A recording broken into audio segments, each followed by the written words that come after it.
ગેનીબેન ઠાકોર ભાજપમાં વોટ કરાવતા હોવાનો આક્ષેપ કરવામાં આવ્યો છે। સ્થાનિક મતદારે વિડીયો બનાવી અને આવા આક્ષેપો કર્યા છે। સ્થાનિકે કહ્યું કે ગેનીબેન અંદરખાને ભાજપને વોટ કરાવે છે। વિડીયોમાં બોલનાર વ્યક્તિ પાછળ ગેનીબેન ઠાકોર નજરે પડ્યા છે। સોશિયલ મીડિયામાં આ વિડીયો વાયરલ થયો છે।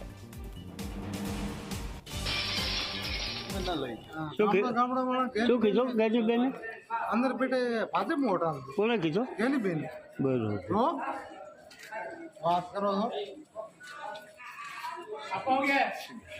हाँ सर प्रक्रिया चाले है 6 वाग्या सुधी अमे न लई શું કીધું ગેનીબેન अंदर बेटे भाजप में वोट કોને કીધો गैनीबेन બરોબર तो बात करो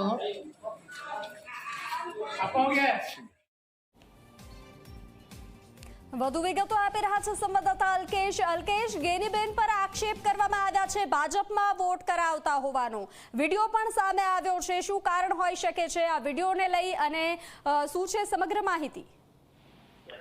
બંસીવા વિધાનસભાની પેટા ચૂંટણીનું મતદાન થઈ રહ્યું છે ત્યારે અનેક લોકો છે તે મતદાન કરવા આવી રહ્યા છે। ત્યારે મતદાન કેન્દ્ર પરથી એક વ્યક્તિએ આક્ષેપ કર્યો છે કે જે સાંસદ ગેનીબેન ઠાકોર છે તે ભાજપમાં અંદરખાને વોટ કરાવી રહ્યા છે। જોકે આ વ્યક્તિનો વિડીયો છે તે હાલ સોશિયલ મીડિયામાં વાયરલ થયો છે અને તેને ભારે ચર્ચા છે તે જગાવી છે। જોકે આ વ્યક્તિ કોણ છે તે હજુ સુધી સ્પષ્ટ થયું નથી, પરંતુ આ વિડીયોને લઈને ક્યાંક ને ક્યાંક રાજનીતિની અંદર પણ ખળભળાટ મચી જવા પામ્યો છે, કારણ કે સાંસદ ખુદ ભાજપને અંદરખાને વોટ કરાવી રહ્યા છે તેવો તેને આક્ષેપ કર્યો છે। જોકે G24 કલાક આ વિડીયોની પુષ્ટિ કરતું નથી, પરંતુ જે રીતે આ વિડીયો સોશિયલ મીડિયામાં વાયરલ થયો છે તેને લઈને મતદાતાઓ તેમજ જે રાજકારણીઓ છે તેની અંદર ક્યાંક ને ક્યાંક ભારે ચર્ચાનો વિષય બન્યો છે। બંસી જી અલ્કેશ, જાણકારી સાથે જોડાવા બદલ આભાર।